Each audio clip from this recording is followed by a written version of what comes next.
Good morning, everybody. Glad you could join me again. It's early morning on a Friday. Museum is open. We're at the Vintage Flying Museum in Fort Worth, and that's where Kay calls home. We have Diamond Lil in here for a few days for some training purposes, and then she'll be going back out on her tour.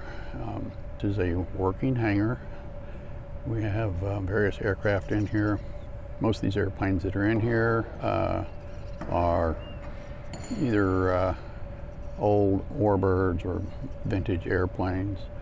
Like I said, it's a working hangar. It's where we do our maintenance, but everything on this hangar of the museum flies. Now there's other portions of the museum and other hangars, but they're for static display. This is the active airplane hangar.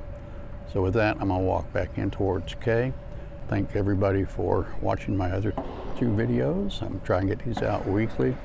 This one we're going to cover the portions that I mentioned before, some details about Kay and some quote-unquote behind the scenes what it takes to get an old warbird ready for an air show.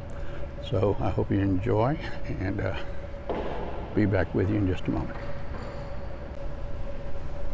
This is night mission. This is the other B-26 that is in the hangar. It belongs to the Commemorative Air Force, and she is down for heavy maintenance on her engine.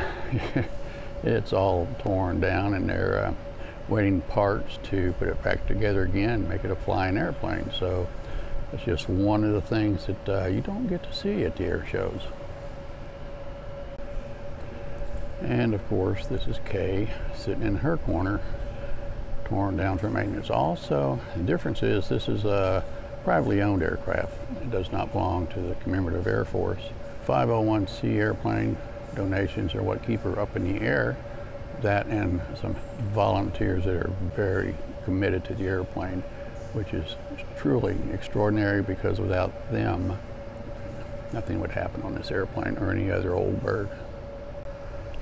This is the award given to Kay at the Oshkosh 2018. She won Best Bomber Award, and I'm trying to hold this so you don't get any reflection from the ceiling lights, but that's her trophy for the 2018 Oshkosh.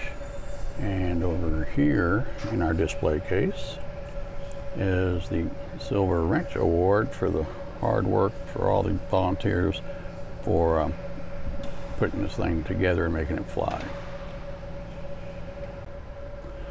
Some people were asking on the previous episodes the names on the aircraft, where was my name? Well, that panel was removed and was laying on a bench, so I set it up, and there's my name and some other guys that were in the squadron with me. Also, if any of you guys in the 603rd are watching this, please comment below so I can get you to put in some inputs about your experiences with Kay or any other of the A26K models. Much appreciate that.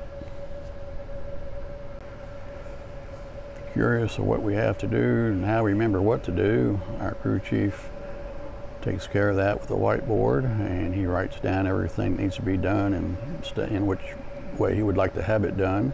So when the volunteers come in and they know something about whatever area that is, they can go ahead and start working on it. What you see here on the bench is the rubber boot that goes from the air inlet to the carburetor. It's torn, as you can see, and needs to be repaired.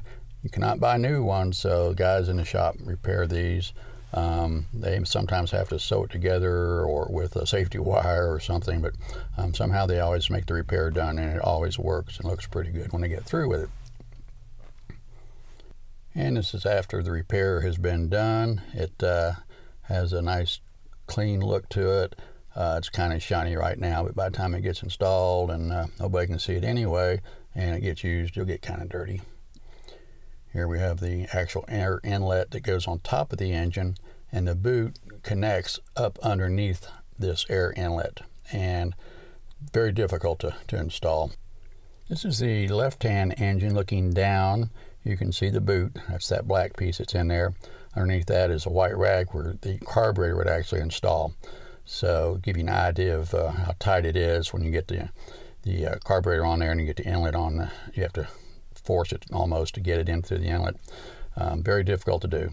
You have to reach through the inlet to get this seal to connect to the inlet. So now you know why K needs carbs. Yes, we need the carburetors. All right, that's going to probably do it for the details on the carburation system. We'll do more when the carburetors get in, and we'll show you how that installs. Obviously, without the carburetors, the engines don't move, or they don't run. Anyway, there again, thank you for watching. I know these are pretty rough. I'm working with an iPhone 11 and a $10 Labelar mic, so it's probably not the best quality videos, but they'll get better as they go along.